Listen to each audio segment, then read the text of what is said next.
Hi gems, so I just tested out the new Anastasia Beverly Hills foundation sticks. I'm about to go to a football game. Reese has a jamboree of some sort in the next hour. It's about $12.29 right now.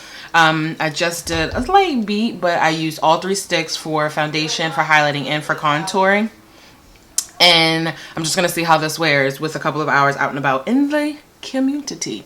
So I'll hop back on in a couple of hours and let you know my full review of the product. Hi gems, I'm back. It's about 4:30.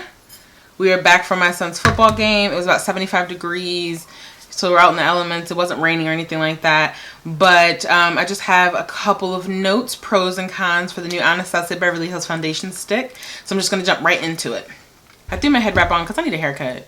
And I just wasn't feeling leaving the house looking a little ragamuffinish. So as far as application, I, lesson learned from the Hourglass Stick Foundation. I did prime my face with my YSL primer before I applied the foundation stick. I found that it glided on the skin much smoother. So at least that way I wouldn't be sitting here struggling to blend it in.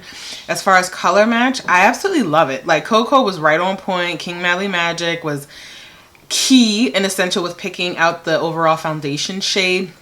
I did find when I first applied it, it was a bit orange, but that's what's expected for my color range because I have warm undertones. And then it tends to just blend seamlessly into the skin. So I definitely love application. As far as coverage, I felt like I needed 2 rounds of application. And you'll see me doing that in this video. As far as full coverage, medium to full buildable, I do find that it's medium coverage. It's not a full coverage at all. Like when I look in the mirror and I'm really, breaking down the application, I'm noticing that I could go for a little bit more coverage, but that's just me. I mean, to each his own. If someone wants something more of a light coverage, then maybe you only do 1 round, 2, and then you can kind of build upon that. But I only did 2 for the sake of the review and the video. I wanted to really truly feel whether or not it could hold up to the elements of me being outside and just, this has been about 4 hours of wear. I haven't had to blot once, no touch-ups whatsoever. So I highly suggest if you're in the range of NW47 like myself, Cocoa would definitely be the color for you. Jumping into highlighting with Ambra. Wrong color, love. Wrong color. It may look good on screen, but I'm going to zoom in. You can see a lot of fine lines. And I just find, like, for me, I have very dry under eye skin. So I need something that's a little bit more coverage, honey. I need something a little bit more thick. But that's just my personal preference. You can very well use it as a highlighter for you if you're someone that doesn't have those problems. I'm going to have to really look into some type of eye cream or something, honey, because it is dry right here. For every other part of my face to be oily, Lord. But it also, with this zoom in here, gives you a better view on the wear. Like, I don't have no, like, separation in my laugh lines or even in right here because I tend to go like this a lot. I don't know why, if I'm mean mugging or I'm judging, I can't tell. But that's where I typically see a lot of kind of wear of product. I look at my fine lines in those areas. Like I said, I just don't care for it as a highlighter.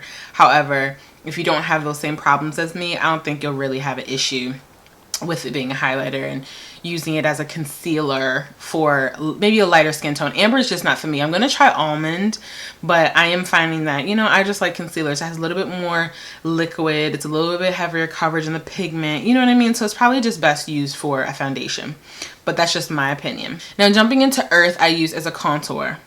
I have been loving cream contours lately rather than just using powder, and being an oily combination girl, sometimes you have to be mindful of that in the summer months because you don't want too much cream and then you're melting and looking like, a wet painting. So I highly suggest this for a contour. I absolutely love it. The color was key.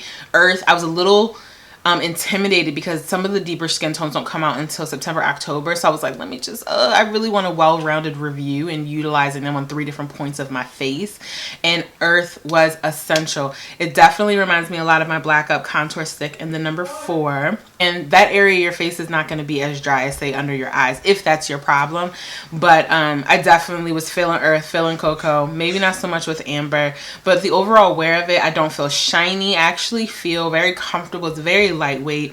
I don't feel cakey. I didn't set my whole face, but when I set my under eye with powder, you kind of can brush that around and set everything that way rather than using an actual foundation or a powdered foundation to set your entire face. But overall, I would say on a scale of 1 to 10, I definitely will put it up there with like 8 or 9. I mean, I personally wouldn't mind a more creamier stick, but again, if you prime your skin appropriately using something with a silicone base, don't go out and splurge on the YSL. It was a gift.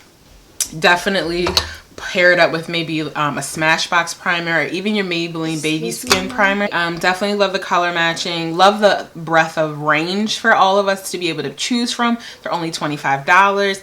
Definitely love Earth for a contour with Amber. I mean, I may just keep it in my kit for some brides or some clients that I may come across that is that shade. So I'm not going to return it. I mean, no, I ain't gonna do all that. But I may pick up Almond just to try it for that golden highlight that I like underneath my eye. But other than that, the wear is dope. I may come back in the comments after I post this video to kind of give you guys my 10-hour day. This is just a 4-hour period. But and let you know how the wear stood up. But to be on the football field 75, 78 degrees and I not melt and or look like a glowing worm, that, you know, I'm kind of feeling you, you know? So if you guys have tried out this product and you have an experience to share, definitely comment below and let me know how you're feeling. But if you're in that range, Cocoa is the shade for you. Earth is a balm contour if you love a cream contour. And yeah, I think that's all that I gotta say. But until our next video, gems, bye.